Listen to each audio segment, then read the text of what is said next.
तो जल्दी जल्दी बात पूरी कर दूं कि जब इंसान सुन्नत से मुंह फेर ले तो अल्लाह तबारक व तआला उसका मुंह काबे की तरफ रखना गवारा नहीं करता।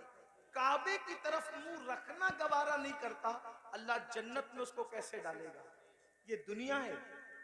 इस दुनिया में आदमी जितने चाहे जराइम कर ले और फिर अल्लाह अकबर, जो गुनाहे कबीरा है, गुनाहे कबीरा, उसमें खास तौर पर हराम लुक्मे का खाना और उसी के साथ नशा करना, शराब पीना।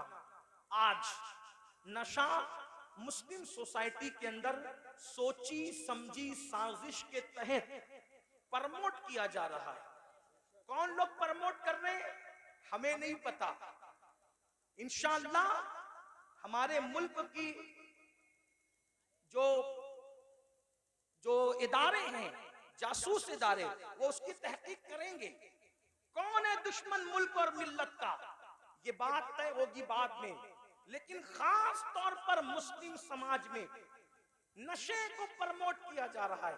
जो बाप हैं, जो सरपरस्त हैं, जो जिम्मेदार हैं, वो ध्यान से सुने कि बाज़ाब्ता तौर पर वो बच्चे जो अच्छे ज़हीन बच्चे हैं, जो तालीम के लिए बहुत ज्यादा होशियार हैं, ऐसे बच्चों को टारगेट किया जाता है और उनको पहले फ्री में एमडी और उस जैसी दवाइयां चटाई जाती है।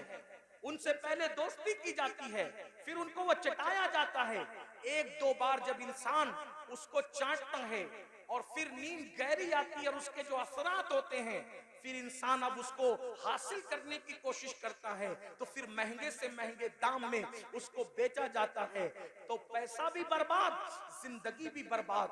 ऐ मुसलमानों, अपने बच्चों को कीमती से कीमती लिबास दो, अपने बच्चों को अच्छे से अच्छा खिलाओ, अपने बच्चों के हर शौक पूरे करो, लेकिन उस पर औकाब की तरह नजर रखो कि तुम्हारे बच्चे किसकी सोहबत में बैठते हैं, किसके पास बैठते हैं, किसके साथ रहते हैं। याद रखना, मुसलमानों के टैलेंट से लोगों को बहुत खौफ है, इसलिए कि ये मुल्क ही नहीं बल्कि दुनिया के तमाम ममालिक पर अगर सैकड़ों साल अगर किसी ने हुकूमत की है तो वो सिर्फ ला इलाहा इल्लल्लाह पढ़ने वाली कौम है। मुसलमानों को हुकूमत करने का शऊर आता है, मुसलमानों को सियासत करने का शऊर आता है, मुसलमानों को तिजारत करने का शऊर आता है। दुनिया जानती है जिस दिन मुसलमान तिजारत की मंडी में डट जाएगा, किसी की किसी माँ ने ऐसा लाल पैदा नहीं किया जो वो मुसलमान का मुकाबला कर सके। जब हम ताजिर थे हमारे मुकाबले में कोई ताजिर नहीं था, जब हम सियासत कर रहे थे हमारे मुकाबले में कोई सियासतदान नहीं था, हम इल्म के मैदान में डटे थे हमारे मुकाबले में कोई नहीं था। दुनिया के सारे इंसान बगदाद में और मिस्र में हमारे दरवाजों पर कासे गदाई लेकर इल्म की भीख मांगा करते थे।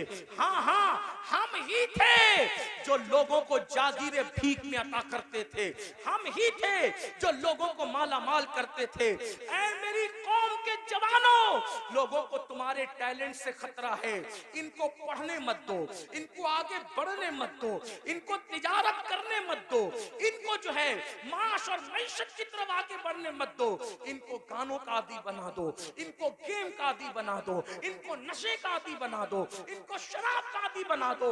जालिमों, अपनी जिम्मेदारियों को महसूस करो। ये खिलौना मोबाइल का जो तुम्हारे हाथ में दे दिया गया है और अलग अलग गेम्स तुम्हें ला करके दे दिए गए हैं, कब तक गेम में डूबे रहोगे?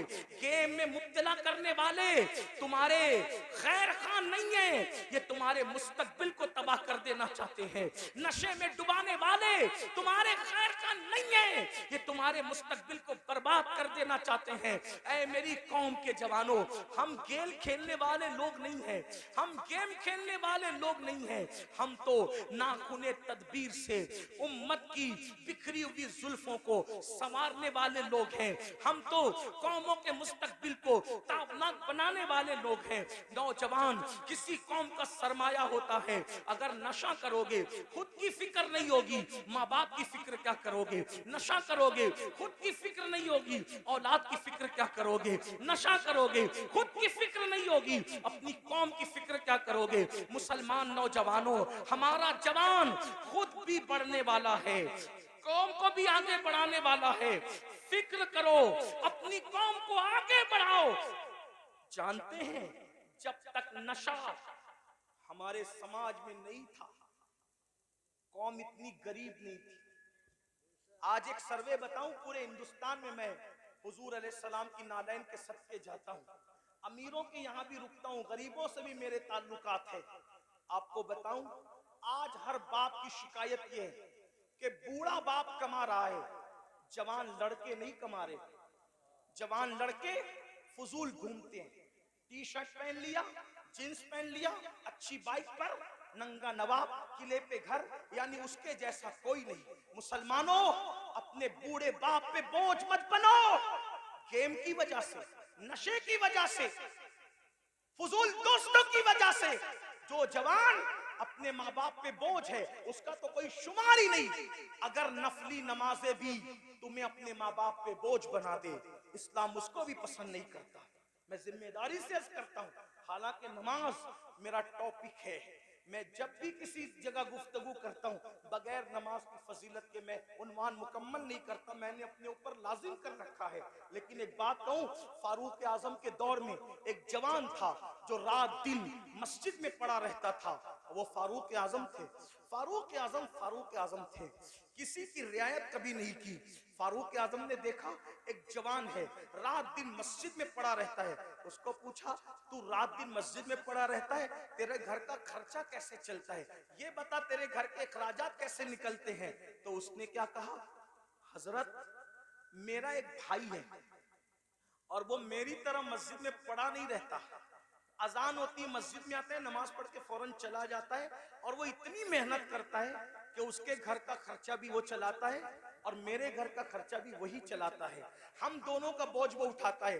फारूक आजम ने कहा, कयामत के दिन तुझसे बेहतर दर्जे में जन्नत में तेरा भाई रखा जाएगा। क्यों? क्योंकि तू नफिल पढ़ के उस पे बोझ बना हुआ है, और वो नफिल न पढ़ के तेरा बोझ उठाने वाला बना हुआ है। नफल इबादत से बेहतर किसी का बोझ उठाना है।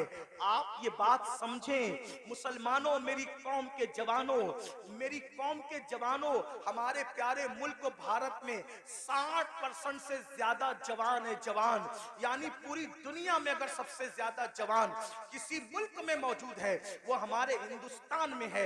इसीलिए आप पूरे जलसे को काउंट कर लें, मेरी बात पे यकीन नहीं आता, आपको 90% जवान न नजर आए तो देख लेना। आप देखिए तो आप सब जवान हो, सब के सब जवान हो।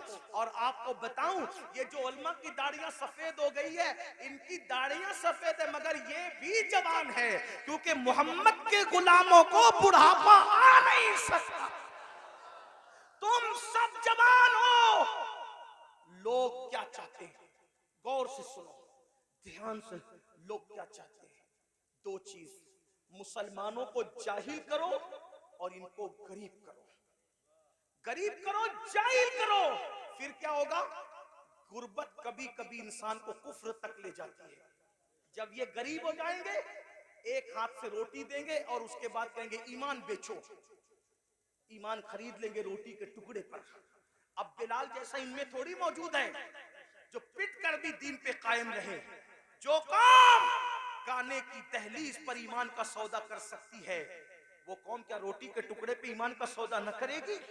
इसलिए मुसलमानों को गरीब बनाना चाहते हैं। और दूसरी चीज, जाहिल बना दो, अनपढ़ बना दो, इनको पढ़ने मत दो। आप देख लें, आज हमारे बच्चे 10वीं से आगे नहीं बढ़ पा रहे, 9वीं से आगे नहीं बढ़ पा रहे हैं। थोड़ी थोड़ी सी तालीम हासिल करते हैं और फीस नहीं है इसलिए पीछे हट जाते हैं। कॉलेज महंगी है, पीछे हट जाते हैं। तालीम महंगी, पीछे हट जाते हैं। मैं कहता हूं, अपने बच्चों को तालीम अधूरी से पीछे हटाने वालों, ये क्यों कहकर शोरूम से वापस नहीं आते कि कपड़े महंगे हैं, तालीम महंगी है, ये कहकर अपने बच्चों को ड्रॉप आउट कर लेते हो। आप हजरात, ये कहकर बच्चों के कदमों को पीछे हटा लेते हो। मैं कहता हूं 1000 बार शोरूम से वापस आना पड़े कि मोबाइल महंगा है मैंने नहीं खरीदना, कपड़े महंगे मैंने नहीं खरीदना, जूते महंगे मैंने नहीं खरीदना, लेकिन तालीम महंगा करने वाला कितना भी महंगा कर दे, कितना भी महंगा कर दे, कितना भी महंगा कर दे, इल्म छोड़ूंगा नहीं। क्यों? क्योंकि मेरे नबी ने फरमाया, आका का फरमान सुनो, क्योंकि मेरे नबी ने फरमाया इल्म अगर सुरैया पे होगा तो मेरी उम्मत का बंदा वहां से भी इल्म लेकर आएगा। गोया के बताया जा रहा है, ऐ तालीम को महंगा करने वाले, जा महंगा करके देख ले, आसमान तक तो तू तालीम को नहीं ले जा सकता, और अगर ले जाएगा तो मोहम्मद रसूलुल्लाह के गुलामों में इतनी ताकत है कि वहां से भी हम जाकर के इल्म को ले आएंगे।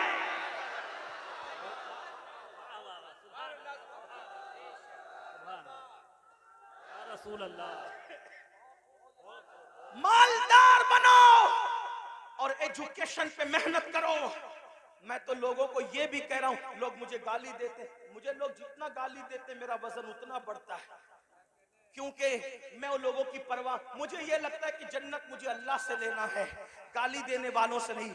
मैं लोगों को ये भी कहता हूं, बड़े गुंबद और बड़े मीनार बनाने की बजाय बड़े इंसान बनाओ, क्योंकि कोई गुंबद अपने जैसा गुंबद नहीं बना सकता, कोई मीनार अपने जैसा मीनार नहीं बना सकता, लेकिन अगर एक अच्छा इंसान बना दोगे तो एक अच्छा इंसान अपने जैसे सैकड़ों अच्छे इंसान बना देगा।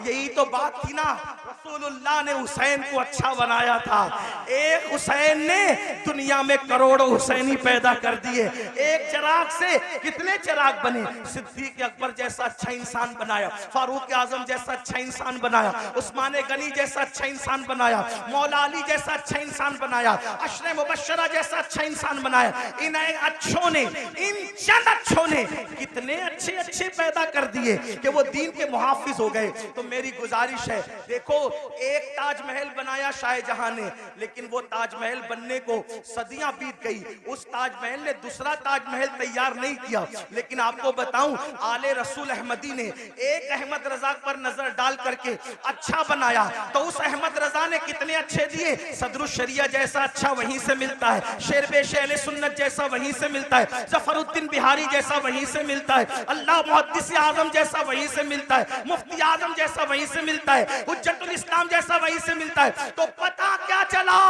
अच्छे इंसान बनाने पे तवज्जो दो, इसलिए कि इमारतें खंडर बन सकती है, इंसानों को खंडरात में तब्दील नहीं किया जा सकता, इसलिए अपने बच्चों को अच्छा बनाओ। आज गुर्बत और जिहालत हम पे मुसल्लत इसलिए की जा रही है ताकि आपका ईमान ले, आपकी आबरू ले। आज अगर हमारी बच्चियां किसी का हाथ पकड़ कर जा रही है, इसमें 90% गुर्बत का अमल दखल, गुर्बत का अमल दखल है। गरीबी आदमी को कुफ्र तक ले जाती। लेकिन एक बात बताऊं, गुर्बत से ज्यादा तरबियत न करने का अमल दखल है, क्योंकि गुर्बत कितनी भी हो, तरबियत अगर होगी तो फिर कोई कुछ छीन नहीं सकता। उलमा तो कह रहे बहुत कहूं, लेकिन मैं आखिरी बात कह देता हूं, गुर्बत से ज्यादा तरबियत की कमी है। आखिरी बात, जो बच्चियां जा रही, हालांकि एक बात आपसे कह दूं, इतने हजारों के मजमे में अपने जलसे में ये मत कहो कि इतने लाख चली गई, उतनी हजार चली गई। मैं बार बार कह रहा हूं, इसको मत कहो, क्योंकि ये नफ्सियाती तौर पे दुश्मन हमें मुतासिर करना चाहता है। कोई जरूरत नहीं हमें कहने की इतनी लाख, हमारे पास सबूत क्या है, इतनी लाख गई उतनी लाख गई। तो कहते हैं मीडिया ने कहा, हम कहते हैं मीडिया अगर कह दे कि चांद दिखा तो हम मीडिया का चांद नहीं मानते। जिसके कहने पे चांद का आना नहीं मानते, उसके कहने पे बेटियों का जाना कैसे मान सकते हैं? इसलिए नहीं मानने का, नफ्सियाती तौर पे मुतासिर नहीं होने का। गई हैं, इनकार नहीं, चंद गई हैं, उंगलियों पे गिन लो कौन गई है, जिनकी तरबियत नहीं हुई। वरना जिनकी तरबियत हुई है वो आज भी गुर्बत के बावजूद चक्की पीस रही है, चरखा चला रही है, बर्तन धो रही है दूसरों के यहाँ जाके, मगर उसकी गैरत का कोई सौदा नहीं कर पा रहा है। हाँ, दामन तवक्कुल की ये शान होती है पेवन तो लगे होते, गुनाह के धब्बे नहीं होते। हाँ, हमारी कौम की बेटियों के दामन पर पेवन तो हैं, लेकिन गुनाह के धब्बे नहीं है। आज भी हमारी कौम की बेटियां इतनी पारसा और बागैरत है। मैं तो लोगों को कहता हूं, जितनी हमारी बेटियां पारसा है, आज उतनी किसी की मां में भी पारसाई नहीं है। हमारी बेटियों की तरह औरों में पारसाई नहीं है, लेकिन तरबियत का फुकदान है। जो बाप अपनी बेटी को बाजू में बिठा करके सेना का सीरियल देखे, जो बाप अपनी बेटी को बाजू में बिठाकर सेना का सीरियल देखे, उसकी बेटी भागेगी नहीं तो क्या होगा? जो भाई अपनी बहन के साथ गेम खेले, उसकी बहन और का हाथ न पकड़ेगी तो क्या होगा? तरबियत करो। कैसी तरबियत? सीरियल दिखाकर नहीं, फिल्में दिखाकर नहीं। अगर तरबियत करना है, ऐसे करो जैसे सैयदा फातिमतुज़ ज़हरा की गई, जैसे खदीजतुल कुबरा ने जिंदगी गुजारी, जैसे अम्मा आयशा ने जिंदगी गुजारी, जैसे इमाम हुसैन ने अपने घर वालों की तरबियत की। उस पर एक आखिरी बात सुनने सबकी तवज्जो चाहता हूँ, खास तौर पे बहनों की। तरबियत हो, गुर्बत कुछ नहीं बिगाड़ती। तरबियत हो, गुर्बत कुछ नहीं बिगाड़ती। आइए, उससे बड़ी गुर्बत किसकी होगी? जो करबला में अहलुल बैत को थी, नबी के खानदान को थी। अल्लाह अकबर। आइए, उस गुर्बत की हल्की सी अक्कासी करता हूँ। उस गुर्बत को देखना है, उस शामे गरीबा को देखो। अल्लाह अकबर। आए थे तो खैमे के अंदर नौजवानों की कसरत थी, खैमे गजगजा रहे थे नौजवानों से। अल्लाह अकबर। लेकिन जब जा रही है सैयदा ज़ैनब पाक करबला आई थी, तो दर्जनों जवान थे घर में और खैमे गजगजा रहे थे कड़ियल जवानों की जवानी से।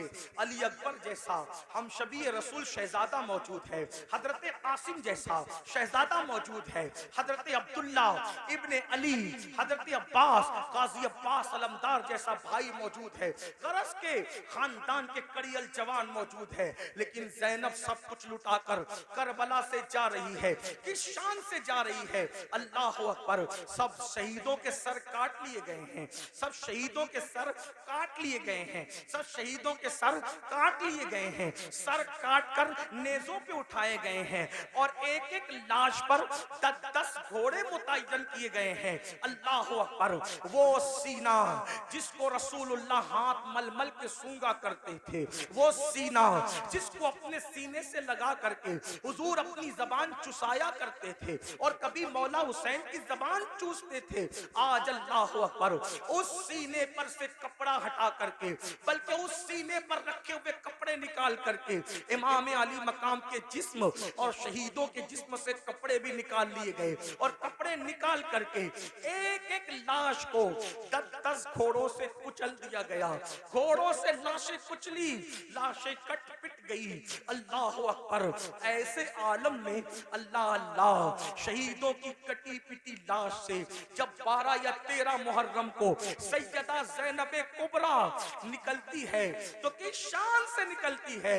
मौर्रिखीन लिखते हैं, सैदानियों के हाथों को रस्सियों से बांध दिया गया था और पैरों में बेड़ियां डाल दी गई थी। अल्लाह अकबर। इमाम अहले सुन्नत के छोटे भाई उस्ताज़े ज़मन के बकौल उनकी तहरीर की रोशनी में बीबियों के ज़ेवरात तक छीन लिए गए, कानों की बालियां तक छीन ली गई, हत्ता के दुपट्टे तक छीन लिए गए। जिनके घर में इजाजत के बगैर जिब्रील नहीं आते थे, आज उनके सरों के दुपट्टे भी छीन लिए गए हैं। अल्लाह अकबर। वो इमाम ज़ैनुल आबिदीन जो कई दिन से बीमार हैं, 3-4 दिन के भूखे प्यासे हैं, गले में तौक डाला गया है लोहे का, हाथों में हथकड़ियां हैं, पैरों में बेड़ियां हैं और ऊंटों की नकेल उस बीमार के हाथ में दी जाती है। ज़ैनुल आबिदीन उस नकेल को पकड़ के गिर जाते हैं, जब गिरते हैं तो पीठ में तमाचे मारे जाते हैं। सैयद नसीरुद्दीन नसीर गोलड़वी कहते हैं, आखिर नसीर अदावत के भी कुछ न कुछ आदाब होते हैं, नसीर अदावत के भी कुछ न कुछ आदाब होते हैं। किसी बीमार को जंजीर पहनाई नहीं जाती, किसी बीमार को जंजीर पहनाई नहीं जाती। तमाचे मार लो, खैमे जला लो, कैद में रख लो, तमाचे मार लो, खेमे जला लो, कैद में रख लो, अली के गुल रुखों से बूवे जहराई नहीं जाती, अली के गुल रुखों से बूवे जहराई नहीं जाती।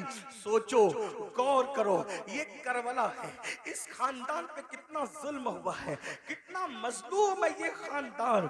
जब कटी पिटी लाशों से ये सैदानियों का अल्लाह अकबर लुटा पिटा काफिला जब जाने लगा तो सैयदा ज़ैनब ने कहा, नाना जान, आप पर अल्लाह की और फरिश्तों की दुरूदें हो।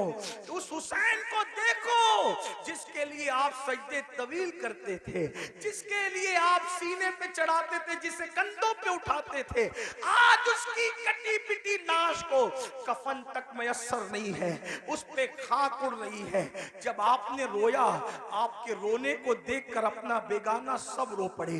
लेकिन कहना ये चाहता हूं, ये लुटा पिटा काफिला जब कूफा गया तो एक तारीखी रिवायत के मुताबिक, तारीखी रिवायत बहुत सारी है, एक तारीखी रिवायत के मुताबिक लुटा पिटा काफिला जब कूफा में गया तो कूफा में ऐलान हो रहा था, कूफा वालों, कुछ लुटेरे थे, कुछ डाकू थे, कुछ रास्ता मारने वाले थे, वो बगावत कर रहे थे, हमने उनके सर काट लिए और उनकी औरतों को हम कैदी बनाकर और बच्चों को कैदी बना के ला रहे हैं, उनका तमाशा देखो। यानी ये नहीं कहा गया आले रसूल को कैदी बना के ला रहे, क्या कहा झूठों ने, जालिमों ने, पलीदों ने, कि हम डाकुओं को, लुटेरों को काट करके और उनके बीवी बच्चों को जो वो कैदी बना के ला रहे हैं। अल्लाह अकबर, पूरा कूफा बाहर आ गया, दिल रखने जगह नहीं थी। उनकी औरतें छतों पे चढ़ गई। जब छत पे चढ़ी, कितने दिन हो गए, मेरी अपनी छोटी सी मालूमात के मुताबिक करबला वालों को भूख और प्यास से कम 6 दिन से ज्यादा हो गए थे। ज्यादा से ज्यादा 15 भी कर लें, 12 कर लें, जो आपको तहकीक करना हो करें, मैं कोई मुहक्किक नहीं, सिर्फ नसीहत की बात कर रहा हूँ। कम से कम 6 दिन हो गए थे भूखे प्यासे होने में। गुर्बत नहीं, तरबियत, गुर्बत नहीं, तरबियत, गुर्बत नहीं लुटा रही हमें, पहले तरबियत का न करना लुटा रहा है। जब ये काफिला जिसमें बीबियों की चादरें छीनी गई, बीबियों को रस्सी से बांध करके नंगी पीठ पर बिठाया गया और कहा गया कि बागियों की औलादों को और बीबियों को कैदी बना के ला रहे हैं, तो कोफा की औरतें छत पे चढ़ गई थी। सैयदा ज़ैनब ने कहा, ऐ नबी की बेटियों, ऐ नबी की बहुओं, ऐ नबी की नवासियों, तुम दुपट्टे से अपना मुंह ढकती थी, अब तुम्हारे पास दुपट्टे नहीं है, तो अल्लाह ने तुम्हें बड़े बाल इसलिए दिया है कि अपने बड़े बालों को अपने मुंह पे डाल लो और अपने बड़े बालों से पर्दा करो। मेरी बहनें अगर मौजूद है, ऐ इमाम हुसैन के नाम पर सब कुछ लुटाने वाली मेरी बहन, वहां दुपट्टे नहीं है तो चेहरे के बालों से मुंह ढका जा रहा है। तेरे पास तो हजारों का दुपट्टा है, फिर भी तू मुंह खोल करके वलीमा में जाती है, इमाम हुसैन की रूह पे क्या गुजरती होगी। फिर तू मुंह खोल करके बाजारों में घूमती है, हुसैन पाक के नाना के दिल पर क्या गुजरती होगी। नादान मेरी बहन, यजीदियों के तीर इमाम हुसैन के जिस्म को छलनी करते थे और तुम्हारी बदअमालियां इमाम हुसैन के सीने को छलनी करती है, इमाम हुसैन के दिल को छलनी करती है। यजीदी ना बनो, सच्चे हुसैनी बनो। बहरहाल चेहरे पे बाल डाल लिए गए। कूफा की औरतें ने जब देखा, औरतों ने, छोटे छोटे बच्चे हैं, छोटे छोटे बच्चे हैं, औरतें हैं, तो उन्होंने रोटियां और खजूरें फेंकना शुरू की। सदका सदका सदका। आपसे पूछता हूं, गौर करना घर जाके, गर्मी मई के महीने में अगर 16-15 घंटे का रोजा हो जाए ना, तो आदमी तस्बीह पढ़ता है लेकिन तस्बीह पे दिल नहीं लगता, दिल पूरा शरबत और पानी पे लगा रहता है। और सच्ची बात यह है, जब अजान होती है तो आदमी ये भी नहीं देखता मेरी अम्मी ने रोजा खोला कि नहीं, मेरे अब्बा ने खोला कि नहीं, बीवी ने खोला कि नहीं, बच्चे ने पानी पिया कि नहीं, सीधा गिलास में हाथ डालता पहले शरबत और पानी पीता है। 16 घंटे की भूख और प्यास सबको भुला देती है। ये हुसैन पाक के घर की तरबियत थी।